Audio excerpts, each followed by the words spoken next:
BMW claim their new 1 Series has all the thrills of the old model, but with far fewer drawbacks. And they would say that, wouldn't they? So we better check to be sure. The 1 Series' boot was always a bit of a weak point. However, on the new car, it's quite a bit bigger. In fact, it's larger than some normal, more mainstream boxy hatchbacks. And there's not much of a lip for you to lift things over, which is good. Plus, when you fold down the rear seats, oh yes, they're lying pretty much completely flat. There's more practicality here in the front than in the old car as well. For instance, you've got big side door bins on a 1 Series, and there's little compartments where you can store a selection of your favourite sugary drinks. There's even more space in the centre console for a couple of bottles and cans. It means you're not going to go thirsty on long journeys, but obviously if you're going far, you'll probably want some snacks as well. So don't worry, look, there we go. A glove box big enough. Quite a few bags of popcorn. And look what I have here in the centre armrest. It's raining miniature heroes. This is perfect. And just down here, there's even a secret compartment where you can store an emergency kit kat if you run out of all this other stuff. Anyway, if I get a little bit hyper later on in the review, you'll know why. Anyway, let's talk about equipment, because you get keyless go, air conditioning and 6 airbags as standard, while all but the base spec model get BMW's iDrive interface, which lets you control the car's functions through this screen here. It's very nice and easy to use. But really for me, the biggest difference with this car compared to the old one is the increase in interior quality, because it feels much better built and the design is also nicer too.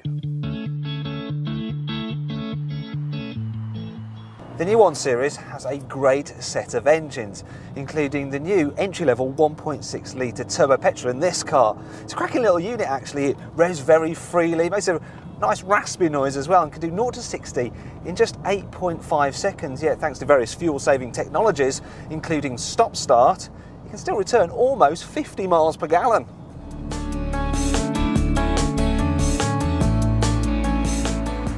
You can now also get the car with something called dynamic drive control, and that lets you alter the car's steering sensitivity, the throttle response and the suspension settings by pressing a button down here. And you can choose from options ranging from Sport Plus, which is lots of fun, to Eco Plus, which is not quite so much fun, but it will save you some money.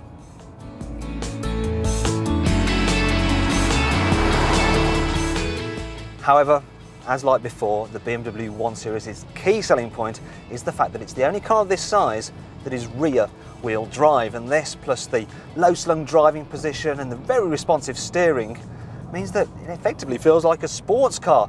However, unlike the old car, this new one feels a lot more comfortable over bumps in the road, and it's quieter too. That said, some downsides do remain, such as the limited rear visibility, the springy feeling of the gear shift, and the fact that the seats, while supportive, are a little bit on the firm side.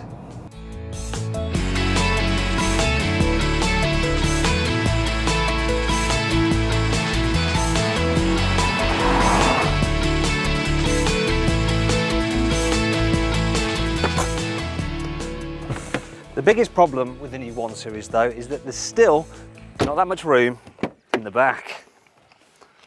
For starters, being rear-wheel drive means that you get this rather annoying transmission tunnel, which pretty much renders this central seat as redundant. Now I have to admit, it does feel more roomy in the back than in the old 1 Series, but it's still not great. If you notice, knee room, it's not really any better than you get on a Super Mini. Finally, there's the price, because the 1 Series, well, it is a little bit expensive, especially if you get carried away with the options. That said, it is cheap to run, regardless of which engine you go for, and it will hold its value well come resale time. And don't forget, it's the only car of this size that has rear-wheel drive.